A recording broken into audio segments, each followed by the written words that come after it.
Start करते हैं।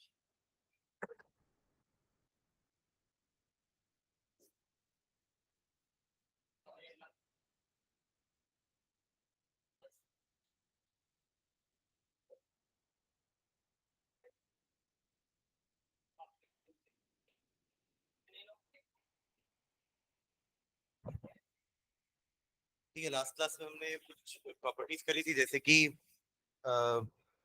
Alloy formation देखा था हमने कि क्यों आपके डी ब्लॉक एलिमेंट्स एलॉय बनाते हैं।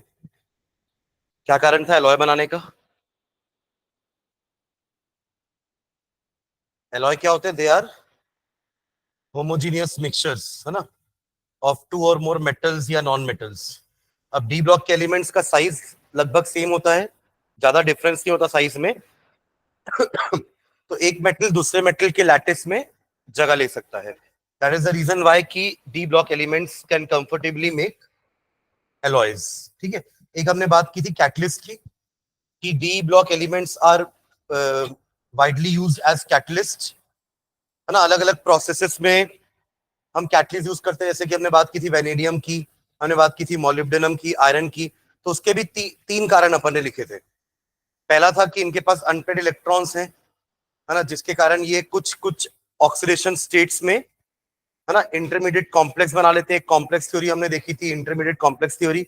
और एक बात की थी हमने एड्सॉर्प्शन थ्योरी की, कि ये कुछ एलिमेंट्स को या कुछ कंपाउंड्स को अपने ऊपर एब्जॉर्ब करवा लेते हैं, रिएक्शन होने के बाद जो प्रोडक्ट बनेगा उनको छोड़ देते हैं।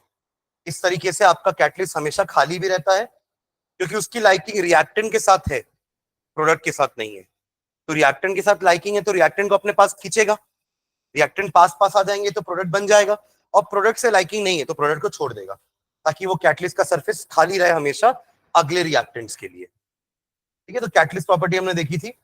और एक हम कर रहे थे ऑक्साइड फ्लोराइड्स वाली प्रॉपर्टी देखे थे, कि मेटल ऑक्साइड्स बनेंगे, मेटल फ्लोराइड्स बनेंगे तो कैसे उनके हायर ऑक्सीडेशन स्टेट्स स्टेबल होते हैं। एंड लास्ट हमने बात की थी इंटरस्टिशियल कंपाउंड्स की, है ना। उसी को लिख रहे थे अपन, इंटरस्टिशियल कंपाउंड्स को, उसको खत्म करते हैं, फिर इलेक्ट्रोड पोटेंशियल वाला टॉपिक स्टार्ट करते हैं ना। तो क्या लिखा था लास्ट पॉइंट आपने? इंटरस्टिशियल कंपाउंड्स का डेफिनेशन लिख लिए थे क्या? What was the last point? कि transition metal forms a number of interstitial compounds in which small atoms such as hydrogen, boron, carbon, nitrogen occupy empty spaces in their lattices. तो मैंने आपको difference भी बताया था कि एलॉय और interstitial compound में डिफरेंस क्या है। अगर ये आपके दो लैटिस हैं, तो एलॉय कुछ ऐसा होता है जहां पर एक मेटल के लैटिस में ही दूसरा मेटल लैटिस में जगह लेता है, लाइक दिस। समझ रहे हैं क्या? ये जो पिंक सर्कल बनाया मैंने, ये आपका दूसरा एटम है, दूसरा मेटल है। ठीक है, और बाकी आपके क्या है? दूसरे मेटल्स। तो दो मेटल मिलके एलॉय बना है, समझ लो ब्रास या ब्रॉन्ज है। ठीक है, तो वहां पे प्रॉपर एक मेटल लैटिस बनेगा जहां पे वो एटम ने जगह ली है, राइट। बट इंटरस्टिशियल कंपाउंड्स में हमने क्या देखा था कि ये जो आपका मेटल है, एक डी ब्लॉक मेटल है, जिसके एटम्स के बीच में ऐसे वॉइड्स बने हुए हैं, है ना, गैप्स बोलते हैं इसको या इंटरस्टिशियल साइट्स बोलते हैं। इन जगहों पर छोटे छोटे एटम्स आ करके ऑक्यूपाई कर सकते हैं स्पेस को। इस टाइप के कंपाउंड्स को इंटरस्टिशियल कंपाउंड्स बोलते हैं। ठीक है, तभी छोटे मेटल्स, छोटे एटम्स ही आ सकते हैं। कार्बन लिखा हमने, और क्या लिखा है? बोरॉन लिखा है हमने, नाइट्रोजन लिखा है, हाइड्रोजन, ये सारे छोटे एटम्स हैं, छोटे मेटल हैं, छोटे नॉन मेटल्स हैं। तो ये आकर के उन जगहों पर ऑक्यूपाई कर सकते हैं। ठीक है, ओके। तो occupy the empty spaces in their lattices, यहीं तक लिखे हैं। ओके, नेक्स्ट लाइन में लिखना, they are non stoichiometric materials, they are non stoichiometric material, non stoichio, ये पहले वर्ड अपन ने 11th में पढ़ा ना, ये वर्ड स्टोइकोमेट्री। क्या होता था स्टोइकोमेट्री? हाँ, वो तो स्टोइकोमेट्रिक कोफिशिएंट बोलते हैं, बट स्टोइकोमेट्री कैलकुलेशन का मतलब क्या होता है कि हम रिएक्टेंट और प्रोडक्ट की क्वांटिटी के बारे में डील करते हैं, कि कितना रिएक्टेंट लेना पड़ेगा तब जाके इतना प्रोडक्ट बनेगा। ये जो कैलकुलेशन अपन करते हैं इसको बोलते हैं स्टोइकोमेट्रिक कैलकुलेशंस। और वो इसलिए कर पा रहे हैं क्योंकि हमारे कंपाउंड्स के फॉर्मूले फिक्स होते हैं, दे आर स्टोइकोमेट्रिक। बट अभी कंपाउंड में क्या है, ये स्टोइकोमेट्रिक कंपाउंड या स्टोइकोमेट्रिक मटेरियल नहीं है ये। क्योंकि इसमें कितने भी एटम्स कहीं पे भी और कोई भी एटम आकर के उन जगहों को ले सकता है और वो सिर्फ उस स्पेस को ऑक्यूपाई कर रहा है, एक्चुअली कोई बॉन्डिंग टाइप का नहीं हो रहा है। ठीक है, तो यहाँ पे कोई फिक्स्ड फॉर्मूला भी नहीं है और फॉर्मूला होल नंबर्स में भी नहीं है। जैसे हमारे नॉर्मली कंपाउंड्स में होल नंबर्स में होते हैं ना सारे, जैसे CO2, एक कार्बन दो ऑक्सीजन होल नंबर में है, बट यहाँ पे अलग टाइप से चलेगा क्योंकि ये नॉन स्टोइकोमेट्रिक है, यहाँ पे होल नंबर्स में चीजें नहीं होंगी। ठीक है, तो they are non stoichiometric material. Example TiH 1.7, VH 0.7, 0.56 लिखना है, 0.56 एक्सेट्रा। हाँ डेसिमल्स में, क्योंकि अब ये क्या हो रहा है ना कि ये एक्चुअली में रेशियो निकाल रहा है कि अगर टाइटेनियम के लेट से 15 एटम होंगे, जैसे एग्जांपल है, और हाइड्रोजन 4 या 5 ही आए, तो पर टाइटेनियम के लिए कितना हुआ, डिवाइड करके निकल जाएगा। तो ये वही है पॉइंट, समझ रहे हैं क्या? तो इस टाइप के फॉर्मूले जो बनते हैं ना, इसको अपन कहते हैं नॉन स्टोइकोमेट्रिक मटेरियल्स, जिनका कोई प्रॉपर स्टोइकोमेट्री नहीं है और जो नंबर्स होते हैं वो होल नंबर्स नहीं है। ठीक है, ओके। तो some of the important characteristics are as follows, है ना? इनकी कुछ इंपॉर्टेंट कैरेक्टरिस्टिक्स लिखते हैं इंटरस्टिशियल कंपाउंड्स की। some of the important characteristics are as follows. Some of the important characteristics are as follows. First लिखना, they are very hard and rigid. They are very hard and rigid. जैसे iron भी जब steel बनता है तो वहां पे iron के बड़े बड़े एटम्स के बीच में कार्बन के छोटे छोटे एटम्स जगह लेके उसको हार्ड बना देते हैं, समझ रहे हैं? तो very hard and rigid. Example लिखे ना, example steel is an interstitial compound of Fe, iron and carbon. Interstitial compound of iron and carbon, Fe and C, iron and carbon. ठीक है, सेकेंड पॉइंट लिखना, they have high melting points. They have high melting points. They have high melting points. Third point, they show conductivity. They show conductivity. They show conductivity like that of a pure metal.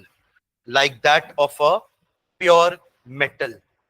They show conductivity like that of a pure metal. And last point, they acquire chemical inertness. They acquire chemical inertness. तभी तो हम देखते हैं कि steel corrode नहीं होता, chemically inert हो गया है, वो आसपास के एयर वाटर से रिएक्ट नहीं करता, इनर्ट। ठीक है, चलिए okay next.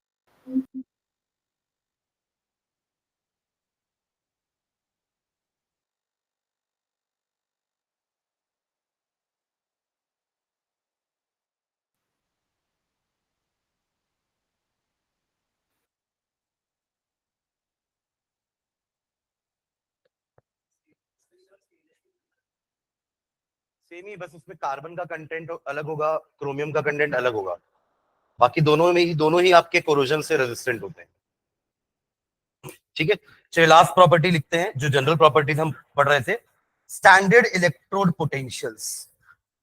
Standard electrode potential, standard electrode potential. ठीक है, तो हमने बात की इसके बारे में कि स्टैंडर्ड इलेक्ट्रोड पोटेंशियल क्या होते हैं।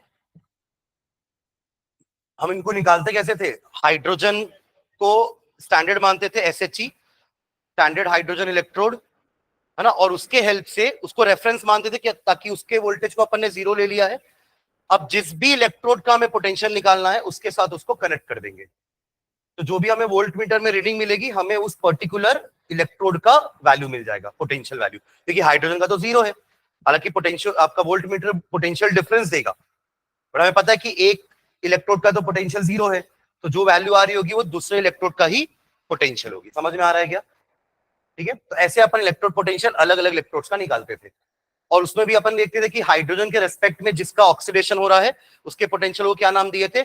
Oxidation potential. और हाइड्रोजन के रेस्पेक्ट में जिसका रिडक्शन हो रहा है उसको नाम दिया था हमने रिडक्शन पोटेंशियल। करेक्ट। बट वो जो टेबल बनी थी वो सारी रिडक्शन पोटेंशियल के वैल्यू पर है, यानी कि अगर किसी का ऑक्सीडेशन पोटेंशियल पॉजिटिव आ रहा है तो उसका रिडक्शन पोटेंशियल नेगेटिव हो जाएगा। तभी हमने देखा था कि जिंक सबकी वैल्यू नेगेटिव आ रही थी टेबल में, जबकि वो तो ऑक्सीडाइज होते हैं हाइड्रोजन के सामने, तो वो वैल्यू पॉजिटिव थी, पर जब उनको रिडक्शन पोटेंशियल में कन्वर्ट किया गया तो वो वैल्यूज नेगेटिव हो गई। करेक्ट। तो जितने भी मेटल्स हैं उनका रिडक्शन पोटेंशियल नेगेटिव होता है क्योंकि वो रिड्यूस नहीं होना चाहेंगे, और हमने कंक्लूजन क्या निकाला था? जिसका रिडक्शन पोटेंशियल ज्यादा होगा वो रिड्यूस होते हैं, यानी कि वो अच्छे ऑक्सीडाइजिंग एजेंट्स होंगे। करेक्ट। और मेटल हमें पता है कि मेटल तो ऑक्सीडाइज होता है, तो वो अच्छा रिड्यूसिंग एजेंट है ना, तो इसलिए उसका रिडक्शन पोटेंशियल कम होता है। जनरली आप देखेंगे नॉन मेटल्स का रिडक्शन पोटेंशियल पॉजिटिव रेंज में होगा और मेटल्स का रिडक्शन पोटेंशियल नेगेटिव रेंज में होगा। कुछ मेटल्स हैं जिनका रिडक्शन पोटेंशियल पॉजिटिव है, जैसे कि सिल्वर, कॉपर, है ना, 0.34 0.8 वैल्यूज अपन पढ़ते थे ना ई सेल निकालने के लिए।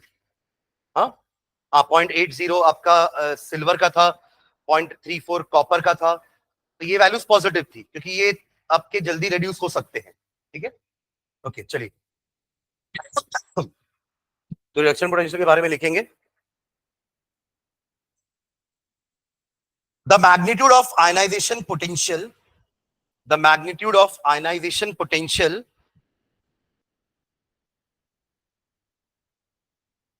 the magnitude of ionization potential, वो del IH, magnitude of ionization potential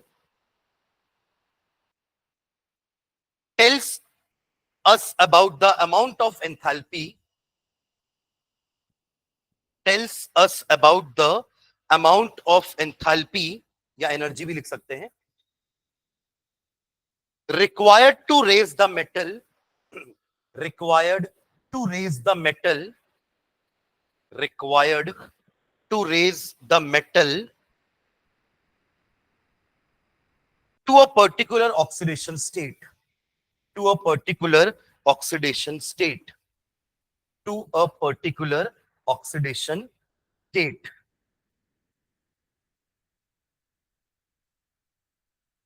समझिएगा इसका मतलब कि आप एक पर्टिकुलर एनर्जी दोगे तब जाकर के एक मेटल एक पर्टिकुलर ऑक्सीडेशन स्टेट तक पहुंचता है। आपने और एनर्जी दी तो वो अपनी हायर ऑक्सीडेशन स्टेट में जाएगा। जैसे Fe2 बनाना है तो आपने एक पर्टिकुलर एनर्जी दी, Fe3 बनाओगे तो और एनर्जी देना पड़ेगा ताकि वो उस ऑक्सीडेशन स्टेट तक पहुंच सके, इलेक्ट्रॉन निकल सके एक और, right, full stop. Smaller the ionization enthalpy of the metal, smaller the ionization enthalpy of the metal, smaller the ionization enthalpy of the metal, stabler is its compound. Smaller the ionization enthalpy of the metal, stabler is its compound. उतना अच्छा reactive metal होता है ना, एक metal की ionization enthalpy जितनी कम हो उतना अच्छा होता है। करेक्ट, क्योंकि वो उतना जल्दी रिएक्ट करेगा और कंपाउंड बना लेगा, स्टेबल हो जाएगा। तो lesser the ionisation potential of the metal, stabler is its compound. तो फॉर एग्जांपल करके लिखना, for example nickel 2 compounds Ni और ब्रैकेट में रोमन 2 लिख देना। Nickel 2 compounds are more stable than, are more stable than, nickel 2 compounds are more stable than platinum 2 compounds, Pt और Roman number में 2। nickel 2 compounds are more stable than platinum 2 compounds। ठीक है, उसका reason होगा del I H का value. हो सकता है निकल के 2 का वैल्यू, डेल आई एच का वैल्यू इससे कम होगा। वही तो अभी अपने लिखा ना कि smaller the ionization enthalpy, stabler is its compound. तो ये सब अपन यूज कर सकते हैं रीजन देने के लिए कि क्यों इसके कंपाउंड्स इससे ज्यादा स्टेबल है, क्योंकि इसकी आयनाइजेशन एंथैल्पी कम है, लोअर है। ठीक है, चलिए नेक्स्ट लाइन में लिखना। अब ये तो बात होगी, देखो ये आयनाइजेशन पोटेंशियल तो सिंगल एटम का होता है ना, हम क्या करते हैं एक गैसियस एटम को आयन में कन्वर्ट करते हैं, right? That is ionization potential. But electrode potential तो सॉल्यूशन का होता है ना। आप किसका इलेक्ट्रोड पोटेंशियल निकालते थे? एक इलेक्ट्रोड का। इलेक्ट्रोड क्या थी? जिसके अंदर इलेक्ट्रोलाइट थी, लिक्विड था, उसके अंदर एक रॉड डिप थी, करेक्ट? मतलब वो तो एक सॉल्यूशन की बात कर रहे हैं अपन, ठीक है? तो आयनाइजेशन एंथैल्पी अकेले से तो काम नहीं होगा, इसमें दो तीन चीजें और आनी चाहिए जिससे आपका सॉल्यूशन भी आ जाए, राइट? तो नेक्स्ट लाइन में लिखेंगे in solution, in solution, in solution the stability of the compounds, in solution the stability of the compounds depends upon electrode potential, depends upon electrode potential rather than ionization potential। आप समझ गए क्या लिख रहा अपन अभी? ऊपर एक पैराग्राफ में जो बताया ना वो इस टॉपिक से रिलेटेड नहीं है, बट हम ये बता रहे हैं कि जब कोई कंपाउंड सॉलिड स्टेट में होता है, सुन रहे हैं क्या? जब एक कंपाउंड सॉलिड स्टेट में होता है तो उसकी स्टेबिलिटी आप आयनाइजेशन एंथैल्पी देख के बता सकते हैं। जैसे आपने अभी बताया कि nickel two compounds are more stable than platinum two compounds, क्योंकि वो सॉलिड स्टेट में कंपाउंड्स हैं। बट अगर कोई लिक्विड सॉल्यूशंस हैं दो, उनकी स्टेबिलिटी आपको बतानी है तो वो हम उनकी इलेक्ट्रोड पोटेंशियल देखकर बताएंगे, ठीक है? तो in solution the stability of the compounds depend upon electrode potential rather than ionization potential. समझ रहे हैं क्या? रादर देन आयनाइजेशन पोटेंशियल, ठीक है? अब आयनाइजेशन पोटेंशियल तो ठीक है, बट इलेक्ट्रोड पोटेंशियल की वैल्यू तीन फैक्टर पे डिपेंड करती है। एक फैक्टर होगा आपका कि पहले आप एटम को अलग करोगे उसके लैटिस से, पहला चीज, तब आपको कुछ ना कुछ एनर्जी देनी पड़ेगी जिसको बोलते हैं अपन enthalpy of atomisation. First thing, मतलब क्रिस्टल है ना आपके पास, ये आपका मेटल है और ये आपके बहुत सारे मेटल एटम्स हैं, उसमें से आपको एक मेटल एटम को बाहर निकालना है, करेक्ट? देखो, एक मेटल को पूरा आयनाइज कराएंगे तब अपन बोलेंगे इलेक्ट्रोड पोटेंशियल आ रही है ना। मतलब पहले आप एक मेटल को अलग करो, फिर उस मेटल को आयनाइज करो और फिर उसको सॉल्यूशन में मिलाओ, एक्वस सॉल्यूशन। तो तीन चीजें आएंगी इसमें। पहला हो गया एटम को अलग करना, यानी कि enthalpy of atomization, enthalpy of atomisation. ये भी आपकी एनर्जी है जो आपको देनी पड़ेगी, अपने आप तो एटम लैटिस से बाहर नहीं आएगा, ठीक है? सेकेंड हो जाएगी आपकी ionization enthalpy, that is del I H, क्योंकि अब मेटल एटम तो अलग हो गया बट उसके इलेक्ट्रॉन को बाहर निकालना है, वो भी एनर्जी आपको ही देनी पड़ेगी। ये दूसरी चीज हो गई। और तीसरी चीज, क्योंकि ये एक्वस सॉल्यूशन के अंदर है तो यहां पे एक और एनर्जी इन्वॉल्व होती है, वो होती है हाइड्रेशन एंथैल्पी या एंथैल्पी ऑफ हाइड्रेशन। तो there are three kind of energy जो तीनों मिला करके डिसाइड करेगा ई नॉट का वैल्यू। समझ में आ रही बात? ई नॉट एकदम आसान भाषा में समझे तो अपन ये बोलेंगे कितना पोटेंशियल लग रहा है उसको आयनाइज होने में इन द सॉल्यूशन। सॉल्यूशन के अंदर ही हो रहा है ना, तो कितना पोटेंशियल लग रहा है उसको या कितना वर्क करना पड़ रहा है। आप लोग पोटेंशियल को वर्क डन ही बोलते हो ना, फिजिक्स में पढ़ते थे अपन कि potential is the work done per unit charge. तो potential is basically work done, तो कितना वर्क डन करना पड़ रहा है इसको आयन में कन्वर्ट होने में। तो वो वैल्यू कैसे पता चलती है? इन तीनों को मिला करके, इन तीनों का मेजर आपको ये वैल्यू देगा। ऐसा कोई फॉर्मूला नहीं है कि फॉर्मूले में डालोगे तो ई नॉट का वैल्यू आ जाएगा, बट एक क्वांटिटेटिव मेजर है कि इनकी हेल्प से ही ई नॉट हम डिटरमाइन करते हैं, ठीक है? चलो इसके बारे में लिखना नीचे। Electrode potential values depend upon, electrode potential values, electrode potential values depend upon factors such as enthalpy of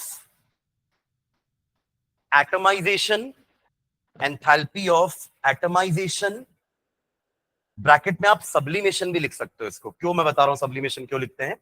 atomisation की ब्रैकेट में सब्लिमेशन भी लिखना, क्योंकि देखो सब्लिमेशन में क्या होता है, सॉलिड आपका गैस में कन्वर्ट होता है ना, यही तो सब्लिमेशन पढ़ते थे अपन।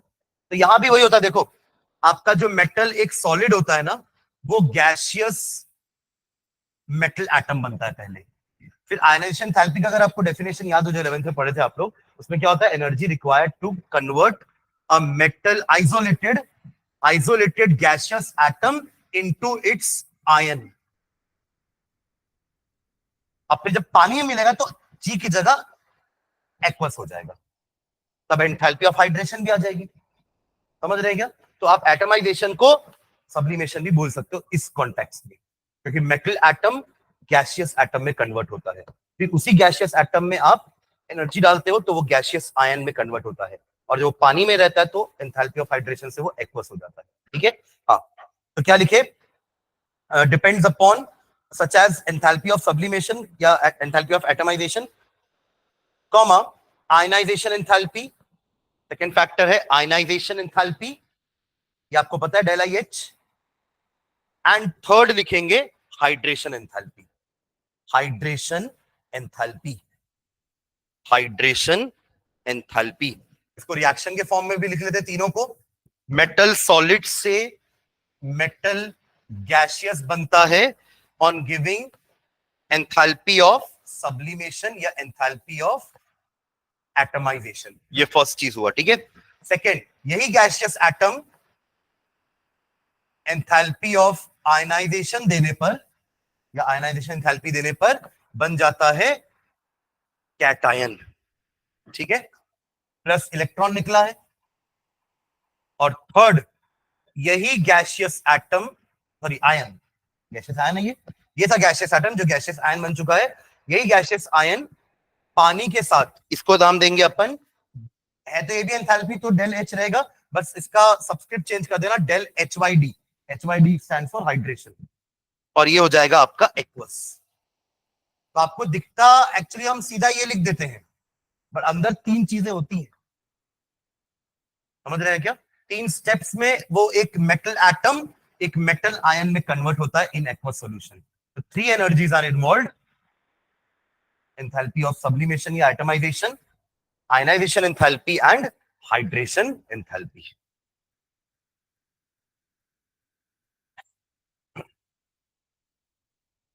ठीक है, नेक्स्ट लाइन में the total energy, the total energy, the total energy, इसको नाम दे देते हैं del T H, T for total. The total energy is the sum of three types of enthalpies, is the sum of three types of enthalpies. The total energy is the sum of three types of enthalpies. अब देखो इन तीनों का एक overall equation भी लिख सकते हैं। कैसे? ये दोनों कैंसल, ये भी दोनों कैंसल, क्या दिखेगा लास्ट में? एक मेटल एटम जो सॉलिड था वो एक्वस में कन्वर्ट हो गया, वो भी आयन, और एक इलेक्ट्रॉन लूज किया उसने। यहां दो होता तो यहां दो लिख देते, दो इलेक्ट्रॉन, है ना। तो ओवरऑल रिएक्शन तो यही है ना। बट इसमें क्या इन्वॉल्व है? Total enthalpy, which is the sum of del sub H plus del I H plus del H Y D, यानी हाइड्रेशन एंथैल्पी।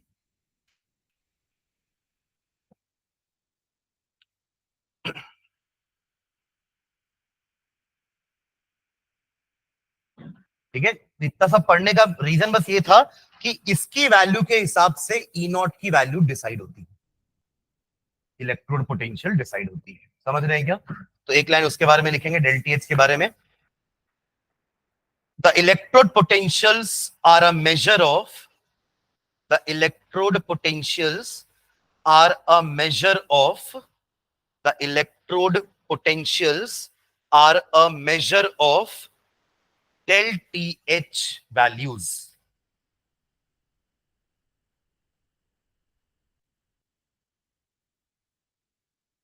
ठीक है, del TH values। तो सब चीजें इंटरकनेक्टेड है।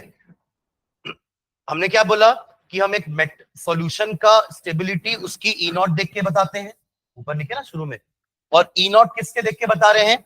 इससे देख के बता रहे हैं। तो अल्टीमेटली del TH से ही हम मेटल आपके एक्वा सॉल्यूशंस की स्टेबिलिटी को डिफाइन करेंगे। ठीक है, तो नीचे लाइन में लिखना, the lower the electrode potential, the lower the electrode potential, the lower the electrode potential। इस चीज को आप एक तरीके से और बोल सकते हो कि स्टैंडर्ड रिडक्शन पोटेंशियल जितना ज्यादा नेगेटिव है उतना लोअर है ना। नेगेटिव नंबर तो -2 छोटा है ना, -1 बड़ा है, -0.5 बड़ा है, करेक्ट। तो क्या लिखा आपने, the lower the electrode potential, that is, इसका एक और टाइप से अपन जो लिख सकते हैं वो क्या है, मोर negative the standard reduction potential of the electrode, more negative the standard reduction potential of the electrode.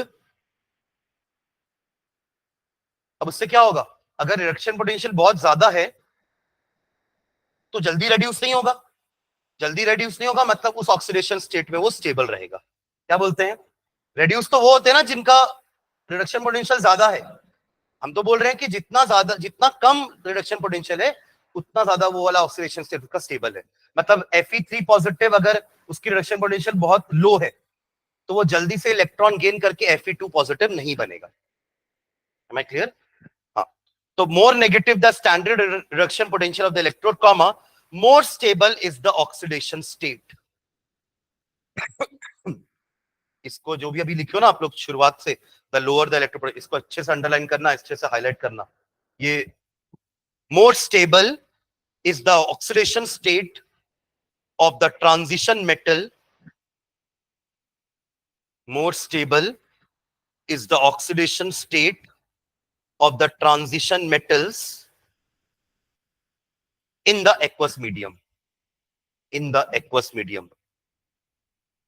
ठीक है ना, तो द लोअर से लेकर के यहां तक को अच्छे से हाईलाइट करना, ये इंपॉर्टेंट पॉइंट है ना। देखिए ये वैल्यू देखकर ही अपन लोग डिसाइड कर रहे हैं ना कि कौन सा ज्यादा स्टेबल है, और ये इसलिए ज्यादा स्टेबल है क्योंकि ये रेड्यूस नहीं होने वाले आसानी से, ठीक है।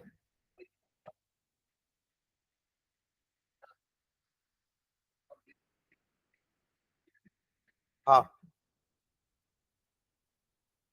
चलिए कुछ वैल्यूज भी लिखते, जैसे अपन ने डेल आई एच की वैल्यूज लिखी थी ना, याद नहीं करना बट कंपेयर करने के काम आएगी। तो नीचे लिखना E naught values, E naught values bracket में लिखो M2 प्लस स्लैश देके M एज वेल एज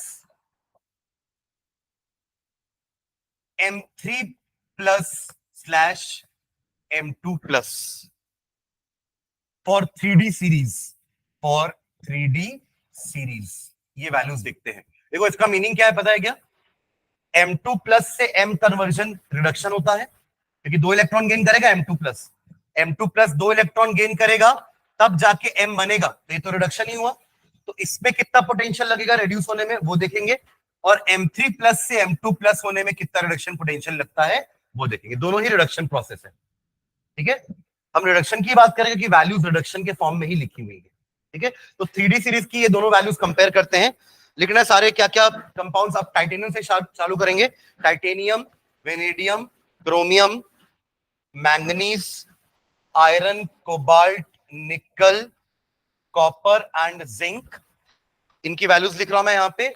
ये ई नॉट है कौन सा वाला, पहला M2 प्लस से M वाला, और फिर सेकेंड लिखूंगा ई नॉट M3 प्लस से M2 प्लस वाला, ठीक है। सारी वैल्यूज वोल्ट में होगी, है ना, पोटेंशियल है ना, तो सारी वैल्यूज किस पे होंगी, वोल्ट में। चलो वैल्यूज लिख रहा हूं मैं, -1.63, -1.18, -0.91, -1.18, -0.44, -0.28, -0.25, हाँ ये तो पता है अपन को ना, +0.34, एंड ये भी पता है -0.76, ठीक है। किसका, हाँ यही तो मैं इसलिए वैल्यू लिखा रहा हूं क्योंकि अपन इसके बारे में पॉइंट्स लिखने वाले हैं। जैसे अपन ने डेल आई एच की वैल्यूज भी ऐसे लिखी थी, तब तो कंपेयर करते ना कि हाँ इससे ज्यादा क्यों है, अचानक से अब्रप्ट क्यों चेंज हुआ, डिक्रीज से इंक्रीज हो गया, तो वो वैल्यूज याद नहीं रखनी आपको। चलो ये दो वैल्यू याद हो तो अच्छी बात है क्योंकि अपन इसका सेल भी बनाए थे, डेनियल सेल, इसलिए वैल्यू याद है अपन को।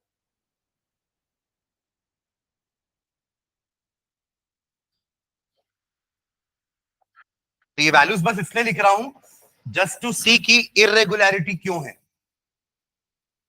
ना, इरेगुलरिटी क्यों है।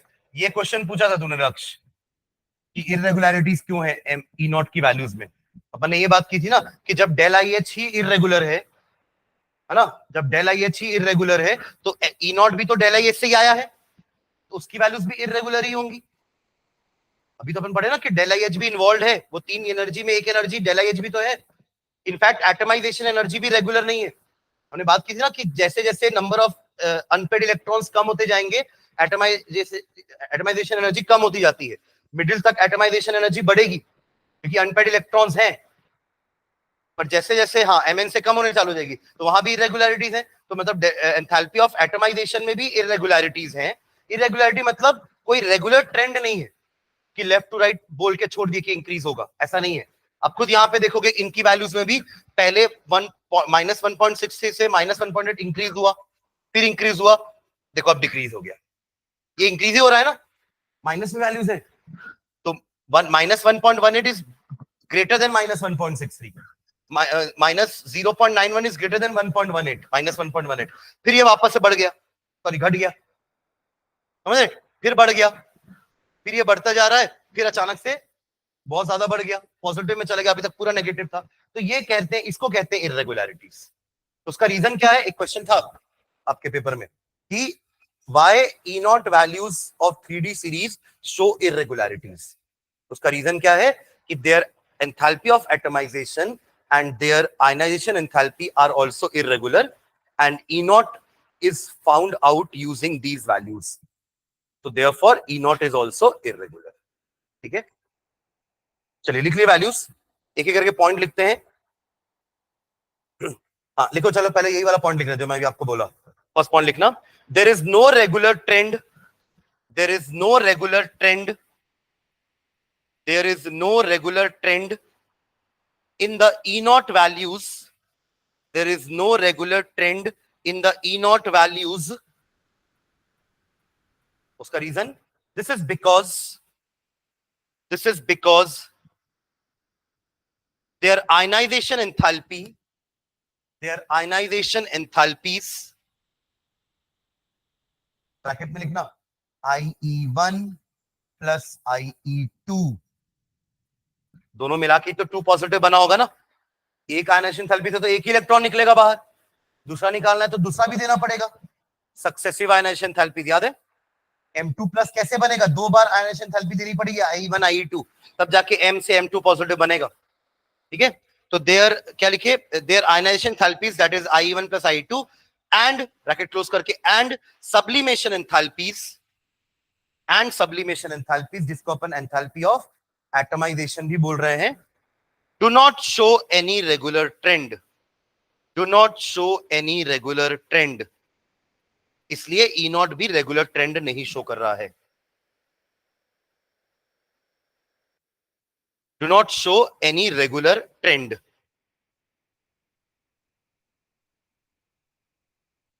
ठीक है, चलिए सेकंड पॉइंट लिखना,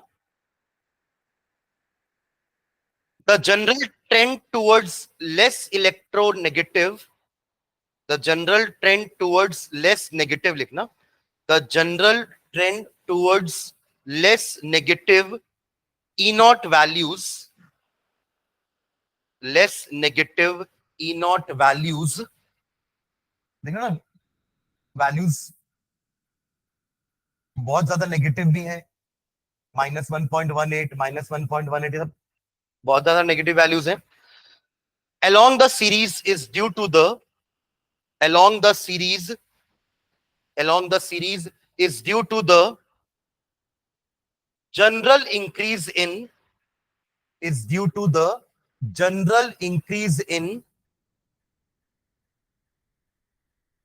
general increase in the sum of SUM, the sum of first and second ionization enthalpies, general increase in the sum of first and second ionization enthalpies। ये हमारा सेकंड पॉइंट हुआ। क्या लिखा हमने कि जनरली इन सब की वैल्यू ज्यादा नेगेटिव क्यों है, उसका रीजन है कि इनकी IE1 और IE2 का वैल्यू इंक्रीज होता जा रहा है। जैसे आप लेफ्ट टू राइट जा रहे हो तो आयनाइजेशन एंथैल्पी इंक्रीज होता है ना, तो ये इंक्रीज होते जा रहे हैं। ठीक है, ये इसका रीजन है। थर्ड पॉइंट लिखना, ये कॉपर वाले के लिए पॉइंट लिखते हैं ना, कि कॉपर का पॉजिटिव क्यों है, सबका नेगेटिव है ना, तो कॉपर अकेला का पॉजिटिव क्यों है, तो उसका रीजन लिखेंगे नीचे. Copper shows a unique behaviour, copper shows a unique behaviour, copper shows a unique behaviour in the series, in the series, as it is the only metal having, as it is the only metal having, as it is the only metal having positive E naught, positive E naught, positive E naught. Full stop. The reason for positive E naught value, the reason for positive E naught values, the reason for positive E naught value for copper is that, for copper is that, for copper is that the sum of enthalpy of sublimation, the sum of enthalpies of sublimation and ionization is not balanced by hydration enthalpy, is not balanced by hydration enthalpy. The sum of sublimation and ionization enthalpies is not balanced by hydration enthalpy. देखो generally hydration enthalpy negative होती है, del IH plus del सब H plus del hydration H, ये कर रहे हैं अपन तीनों, तब तो आ रहा ना del TH, तो ये वैल्यू जनरली नेगेटिव होती है. इन दोनों को ऐड करेंगे, माइनस माइनस हो जाएगा, भले आप प्लस कर रहे हो बट वो तो वैल्यू नेगेटिव है. तो सबका नेगेटिव इसलिए आ रहा होगा क्योंकि उनकी ये वैल्यू हाईली नेगेटिव होगी और इनको ऐड करके उतना ज्यादा पॉजिटिव नहीं हो रहा होगा, तभी तो माइनस करने पे हमेशा आंसर नेगेटिव आ रहा है. बट इसका क्यों नहीं आ रहा है, क्योंकि इसका ये दोनों बहुत ज्यादा है. अब देखिए कॉपर आखिरी आखिरी में है, कॉपर की डेल आई एच की वैल्यू 1+2 करोगे तो बहुत ज्यादा आएगी, ये वाली है ना, 2-3 हजार कुछ ऐसी वैल्यूज अपन ने देखी थी उसकी. डेल आई एच की values, del I H 1, del I H 2 of copper is very high, तो ये वाला सम बहुत ज्यादा आएगा, समझ रहे हैं ना. तो इसके कारण इनका सम और ये बैलेंस नहीं हो पा रहे हैं, और अल्टीमेटली जब आप सब एडिशन करोगे तो it comes out to be positive value, जो कि 0.34. ठीक है, चलिए नेक्स्ट अगला पॉइंट लिखेंगे. अच्छा, इसलिए भी आपका कॉपर एसिड से हाइड्रोजन डिस्प्लेस नहीं करता ना, बाकी सारे मेटल्स करते हैं बट कॉपर डू नॉट. ठीक है, चलिए next point. The values of E not, the values of E naught for Mn, for Mn manganese, comma Ni nickel and Zn zinc are more negative. कौन कौन सा बोल रहे हैं, Mn, Ni and Zn are more negative than expected from general trend, are more negative than expected from general trend. More negative है इसका मतलब जल्दी रेड्यूस नहीं होंगे, जल्दी रेड्यूस नहीं होंगे मतलब इनका 2 पॉजिटिव वाला स्टेट स्टेबल होगा, तभी तो वो 2 से इलेक्ट्रॉन गेन करके 1 नहीं बनना चाह रहे हैं ना, या 0 नहीं जाना चाह रहे हैं. अभी अपन क्या पढ़ रहे हैं, अपन पढ़ रहे हैं E2 पॉजिटिव, E वाला वैल्यू M2 पॉजिटिव से M. अब ये समझिए कि Zn2 पॉजिटिव जल्दी से 2 इलेक्ट्रॉन गेन करके Zn नहीं बनेगा. ऐसा तभी हो सकता है जब Zn2 पॉजिटिव अपने उस स्टेट में बहुत खुश है, और वो है भी. क्यों, Zn2 पॉजिटिव में कॉन्फ़िगरेशन क्या होती है, 3d10, और ये स्टेबल कॉन्फ़िगरेशन है. सेम इज हैपनिंग विथ निकल आल्सो एंड Mn आल्सो, या तो हाफ फिल्ड हो रहे होंगे या तो फुल्ली फिल्ड होंगे उस समय 2 पॉजिटिव वाले स्टेट में, तभी उनका रिडक्शन पोटेंशियल बहुत ज्यादा नेगेटिव है. बहुत ज्यादा नेगेटिव का मतलब वो रिड्यूस नहीं होंगे उतनी आसानी से, और वो इसलिए नहीं होंगे क्योंकि वो उस स्टेट में स्टेबल है. अभी तो लिखे ना अपन कि more negative the reduction potential, more stabler is the metal. समझ रहे हैं ना? चलो तो क्या लिखे, the values of E naught for M N, nickel and Z N are more negative than expected. This is because of greater stability of this is because of greater stability of this is because of greater stability of half filled d subshell, half filled d subshell bracket में लिखना D5। ये किसकी बात कर रहे हैं अपन, Mn की, निकल की Zn2 पॉजिटिव की?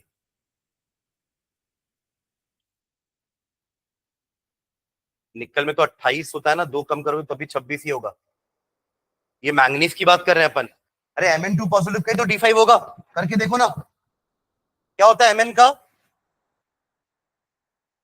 एटॉमिक नंबर 25 है, बट कॉन्फ़िगरेशन 3d5 4s2। तो Mn2 पॉजिटिव बनेगा तो क्या होगा, 3d5। ये दो लूज कर दिया, करेक्ट। तो ये जो अभी अपन ने D5 लिखा ना, वो किसके बारे में लिखा, Mn2 के लिए। तो ब्रैकेट में for Mn2 positive, for Mn2 positive क्या लिखे, this is because of greater stability of half filled D subshell जैसे D5 in Mn2 positive and completely filled D subshell and completely for Zn2 positive and completely filled D subshell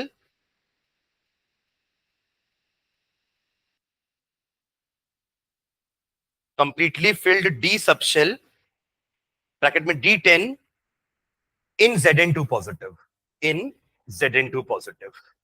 ठीक है, पर निकल में तो दोनों नहीं हो रहा है। देखो निकल Ni2 पॉजिटिव तो ना आ रहा है, D5 या D10। क्या होता है Ni, एटॉमिक नंबर 28, तो 3d8 4s2 और Ni2 पॉजिटिव क्या होगा, 3d8 होगा। तो ये इसकी तो कोई स्टेबल कॉन्फ़िगरेशन नहीं है, तब भी ये नेगेटिव है। क्या एक्साइटेड स्टेट में,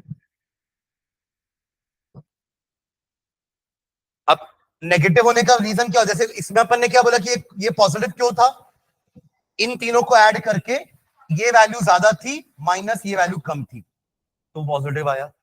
अब अगर ये नेगेटिव आ रहा तो उसका रीजन क्या दोगे आप, इसका उल्टा रीजन क्या होगा कि ये बहुत ज्यादा नेगेटिव होगी, तभी तो ओवरऑल ऐड करोगे दोनों को तो नेगेटिव आंसर आएगा। समझ रहे हैं क्या? तो ये लिखते, लिखो नीचे, the exceptional behaviour of Ni, the exceptional behavior of Ni nickel towards E naught, towards E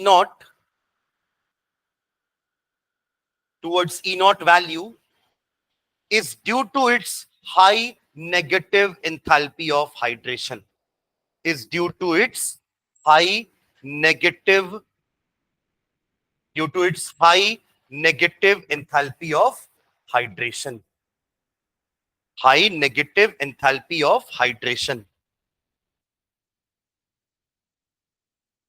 The exceptional behavior of Ni towards E naught value is due to its high negative enthalpy of hydration. ठीक है, next point,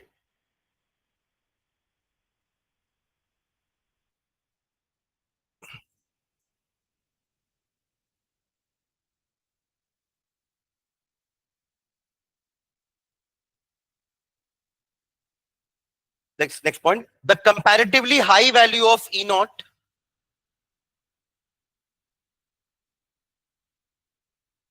the comparatively high value of E naught, the comparatively, देखो ना यहाँ पे अचानक से change हुआ ना, ये सब नेगेटिव चला। अब इसकी बात कर रहे हैं, ठीक है, अपन इसके बारे में तो लिख लिए, 2 से 1, 2 से 0 जाना, अब 3 से 2 आना, उसमें चलो ये सब तो नेगेटिव है, यानी कि इनकी रिडक्शन पोटेंशियल कम है, बट इसकी रिडक्शन पोटेंशियल हाई है, मतलब Mn3 Mn2 पे जाना चाहेगा। सुन रहे हैं क्या? हाई नेगेटिव हाई पॉजिटिव का मतलब तो यही हो ना कि जल्दी रेड्यूस हो जाएगा, जल्दी रेड्यूस होगा इसका मतलब Mn3 पॉजिटिव चाहता है कि वो एक इलेक्ट्रॉन जल्दी गेन करके Mn2 पॉजिटिव बने। वो ऐसा क्यों चाह रहा है? जरूर Mn2 पॉजिटिव में कुछ अच्छा मिल रहा होगा उसको। और वो अच्छा क्या है? वो अच्छा क्या है? वो अच्छा ये है, Mn2 पॉजिटिव। समझ रहे हैं क्या? इसलिए उसकी अचानक से वैल्यू क्या हो गई? रिडक्शन पोटेंशियल अचानक से हाई हो गई, क्योंकि देखो इनकी तो नेगेटिव चल रही थी। मतलब ये 3 से 2 आने में उतने इंटरेस्टेड नहीं है जितना Mn है 3 से 2 आने में, यानी रेड्यूस होने में। और रेड्यूस वही होते हैं जिनका रिडक्शन पोटेंशियल हाई होता है। ऐसे ही रीजंस देने हैं आपको कॉन्फ़िगरेशन के ऊपर, ठीक है? हाँ लिखो, the comparatively high value of E not, bracket में लिखना किसकी बात कर रहे हैं अपन? Mn3 positive slash Mn2 positive, manganese की बात कर रहे हैं, 3 से 2 आने के लिए उत्सुक है वो। shows that ब्रैकेट क्लोज कर देना, shows that Mn2 positive is very stable. Mn2 positive is very stable. Mn2 positive is very stable on account of stable on account of stable on account of stable D5 configuration of Mn2 positive.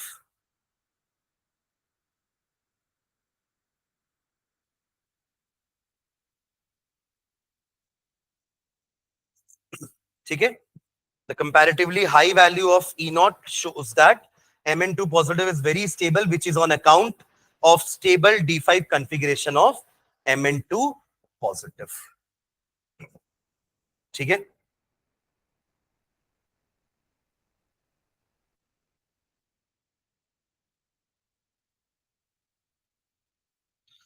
और Fe3 की थोड़ी उससे कम हो गई value, देखो यहां decrease हो गया ना, क्योंकि Fe3 तो अपने स्टेट में स्टेबल है ना। Fe3 पॉजिटिव भी अभी D5 में है, हाँ कि नहीं? Fe क्या होता है? 3d6 4s2, और Fe3 पॉजिटिव क्या होता है? 3d5। तो वो उतना जल्दी नहीं चाहेगा जितना जल्दी Mn चाहेगा। कंपैरिजन आएगा कि इन दोनों में ई नॉट की वैल्यू Mn3 पॉजिटिव से 2 पॉजिटिव वाले की ज्यादा है, और Fe3 पॉजिटिव से Fe2 पॉजिटिव की कम है, क्योंकि Fe3 तो स्टेबल में है ना, वो तो रहना चाहेगा स्टेबल में, बट Mn3 गेन करके स्टेबल होगा, इसलिए वो जल्दी रेड्यूस होना चाहेगा। ठीक है, तो एक लाइन और Fe के लिए लिखेंगे, द कंपैरेटिवली लो वैल्यू। देखो ऐसे तो हाई है, पॉजिटिव है ना, तो ऐसे तो हाई है, बट कंपैरेटिवली मतलब किससे कंपेयर कर रहे हैं? उसके बगल वाले से। The comparatively low value of E not, the comparatively low value of E not, और इस यहां हम किसकी बात कर रहे हैं? आयरन की। तो ब्रैकेट में लिख लो Fe3 से Fe2, Fe3 से Fe2, the comparatively low value of E naught bracket में Fe3 से Fe2 is on account of extra stability, is on account of extra stability, is on account of extra stability of Fe3 positive, of Fe3 positive, bracket में D5, D5, D5। ठीक है,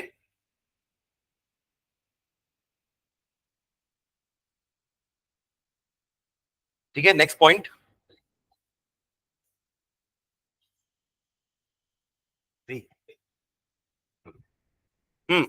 next point, less E naught values, less E naught values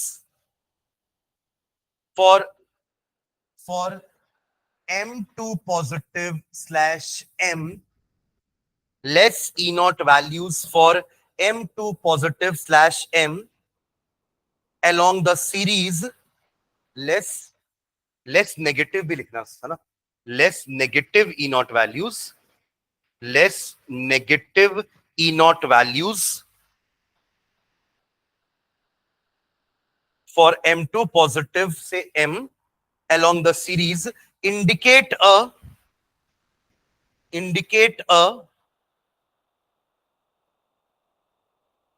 decreasing tendency to form, indicate a decreasing tendency to form, decreasing tendency to form divalent cations, divalent cations, divalent cations. देखो उसका meaning क्या हुआ? Less negative E naught values for M2 positive say M along the series indicate a decreasing tendency to form divalent cations. इसका क्या meaning होगा? Decreasing tendency to form divalent मतलब उनकी tendency to positive रहने की कम हो रही है जैसे जैसे वैल्यू लेस नेगेटिव हो रही है. लेकिन लेस नेगेटिव वैल्यू का मतलब वो रिड्यूस होना चाह रहे हैं और रिड्यूस हो गए तो वो क्या टू पॉजिटिव रहेंगे क्या? वो तो इलेक्ट्रॉन गेन कर लेंगे तो वो वापस हो सकता है M बन जाए या M1 पॉजिटिव बन जाए.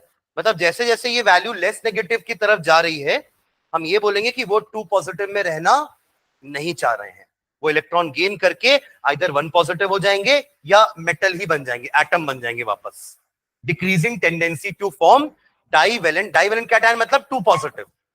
समझो जो वर्ड लिखा है डाइवेलेंट मतलब डाई जिसकी वैलेंसी 2 होती है यानी कि 2 पॉजिटिव. कैटायन बोल रहा है ना तो 2 प्लस पॉजिटिव बोल रहे हैं अपन, एनायन बोलते तो 2 नेगेटिव बोलते क्योंकि वैलेंसी तो पॉजिटिव नेगेटिव दोनों हो सकती है. पर कैटायन बोल दिया मतलब वो M2 पॉजिटिव में नहीं रहना चाह रहे हैं जिसकी वैल्यू ज्यादा कम नेगेटिव होती जा रही है. अब देखो ना पहले यहाँ पे ज्यादा नेगेटिव थी तो ये लोग चाहते हैं कि हम डाइवेलेंट कैटायन बन के रहे. पर जिनकी वैलेंसी जिनकी वैल्यू कम नेगेटिव होती जा रही है तो ये चाह रहे हैं कि हम रेड्यूस होकर के डाइवेलेंट कैटायन ना बने. समझ रहे हैं ना? ठीक है. लास्ट पॉइंट लिखेंगे. नहीं second last point. More negative E naught values, more negative E naught values, more negative E naught values than expected for Mn, Ni and Zn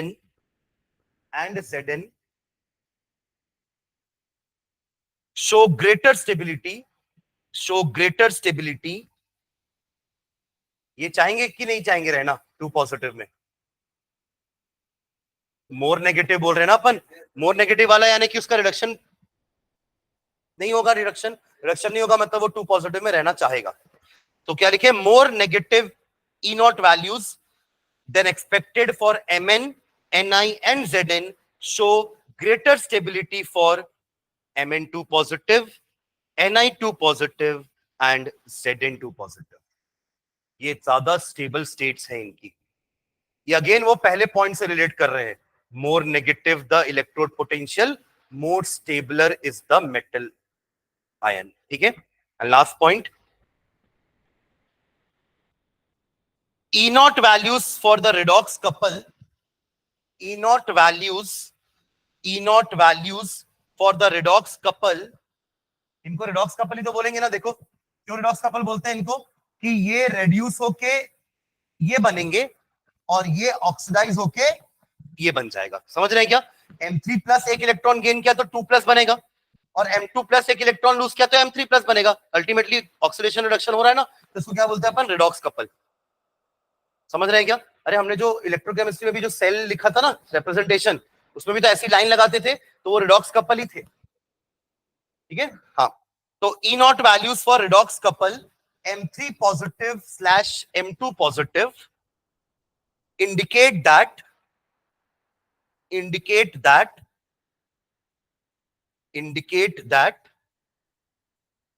इन पूरे सीरीज में सबसे ज्यादा रिडक्शन पोटेंशियल किसका है?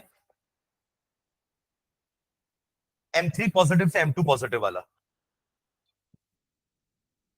Mn का और कोबाल्ट का. देखो ना सेकंड वैल्यू Mn की कितनी है? 1.57 है और इसकी कितनी है? 1 पॉइंट. तो ये तो रेडी है रिड्यूस होने में यानी कि इलेक्ट्रॉन गेन करने में. और अगर ये इलेक्ट्रॉन गेन करेंगे तो ये कौन से एजेंट होंगे जल्दी बताना? ऑक्सीडाइजिंग की रिड्यूसिंग. अगर ये इलेक्ट्रॉन गेन करेंगे तो इनका रिडक्शन होगा. तो ये ऑक्सीडाइजिंग एजेंट होंगे, समझ रहे हैं? तो दिस शोज कि they are strongest oxidizing agent, KMnO4। तो लिखो E naught values for redox couple M3 positive slash M2 positive indicate that Mn3 positive and CO3 positive ions are strongest oxidizing agents. Are strongest oxidizing agents.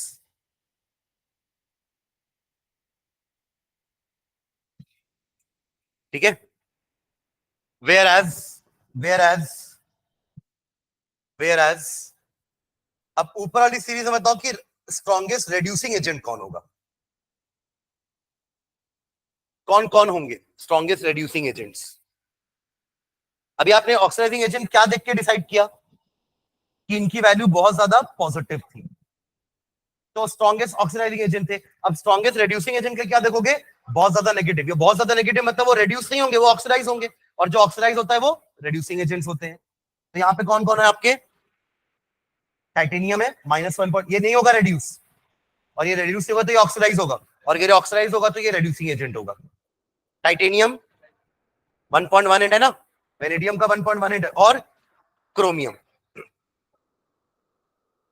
Zn का इन तीनों से तो ज्यादा ही negative है ना, मतलब इन तीनों का तो Zn से ज्यादा कम नेगेटिव है ना, Zn का इलेक्ट्रोपोटेंशियल ज्यादा है इन तीनों से, तो वो इन तीनों के कंपैरिजन में जल्दी रेड्यूस हो सकता है, बट इन तीनों उसके कंपैरिजन में जल्दी रेड्यूस नहीं होंगे, यानी ऑक्सीडाइज होंगे, है ना। तो whereas Ti2 positive, Ti2 positive, V2 positive, vanadium 2 positive, and Cr2 positive are strongest reducing agents.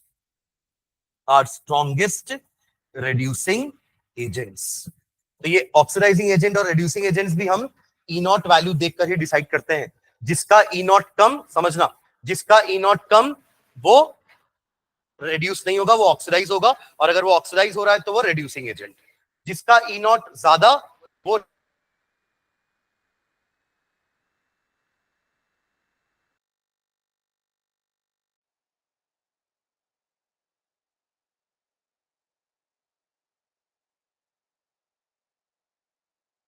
वो इंपॉर्टेंट है, उससे एक क्वेश्चन आता है एग्जाम में, ठीक है। फिर अपन एफ ब्लॉक में आएंगे, ठीक है। चलिए, थैंक यू।